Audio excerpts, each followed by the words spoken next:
Hi, I'm Ye, and I play for Optic Gaming, and I'm from the United States. So I would say Valorant for the United States, in terms of how like the meta is played, is I think the US plays a pretty dynamic style, meaning it's like very, there's like a little bit of structure for most of the teams, but a lot of it also has a lot of like individual variants.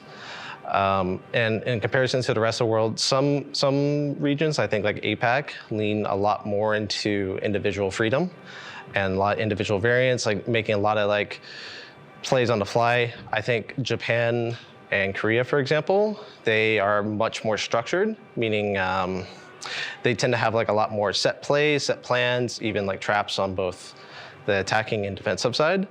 And in Europe, I think they also have like, similar I guess to North America, they have like a bit of a balance of structure and individual variance / freedom. Maybe they don't,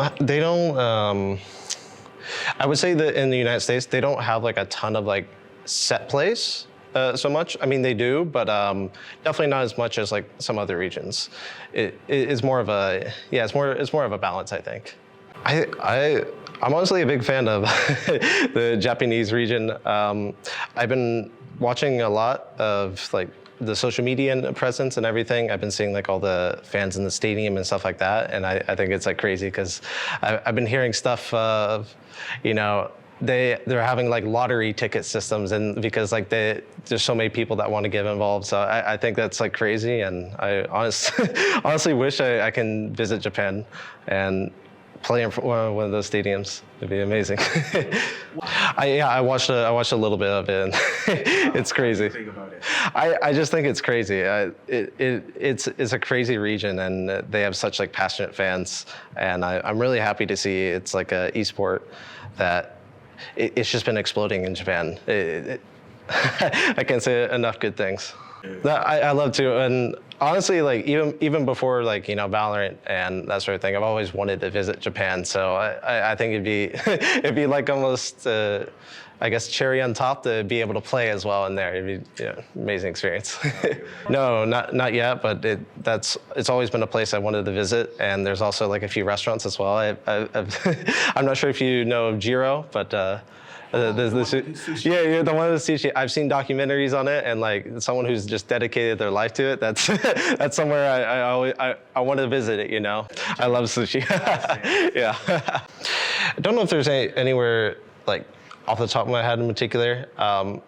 If you want some like background, I've always been like a big fan of, you know, Pokemon since I was like a child, and I know they have some stores and stuff as well that have like a bunch of like collectibles. So that's something that I've always wanted to, you know, go in person and see.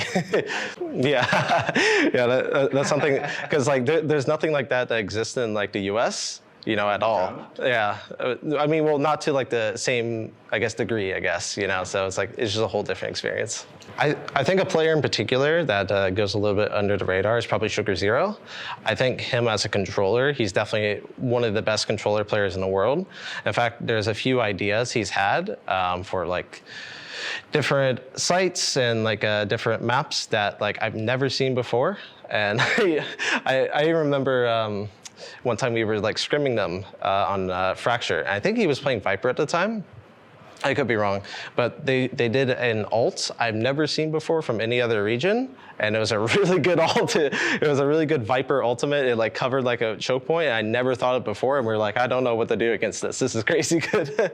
So I think they have some really crazy ideas, and I think with just more time, experience, and just continued exposure, they will be very strong.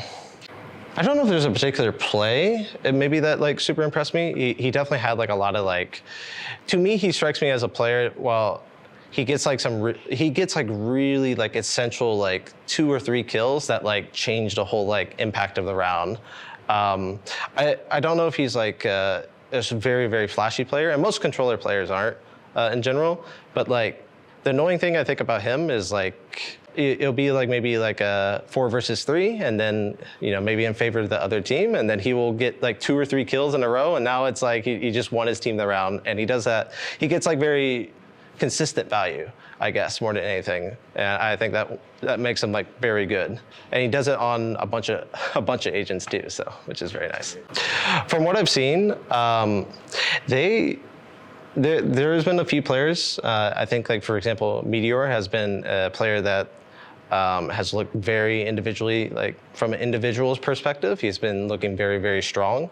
And I think that's a difference, like it's like a differing thing from other Japanese teams. Because I know I said Sugar Zero, for example, was a player to look out for.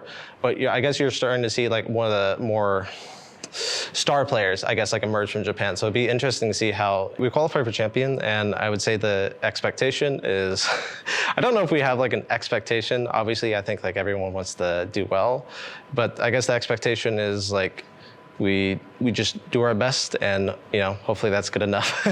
I guess that's how we try to approach games. Like we don't try to set the result of like, oh, we're gonna win this tournament, or oh, we want to do this. Like I think all you can do, and maybe this is just in life in general, is just do your best you can, and if it's enough, then it's enough.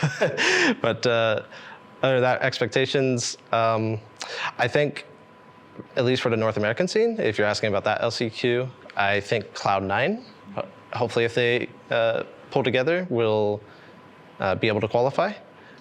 I guess my only expectation would be I hope to see Zeta again. Those guys, they've always been super friendly, and I would like to see them succeed. It's incredible to see a region such as Japan to be so passionate about the scene. It gives me goosebumps seeing like all the fans in these large stadiums. It makes me so excited, and I hope to play in front of such a crowd in the future. It would mean the world to me, and I hope I'm able to inspire people in there. And I also hope for the Japanese region to maybe root for me in some ways as well. So I don't know. I can't say enough good things.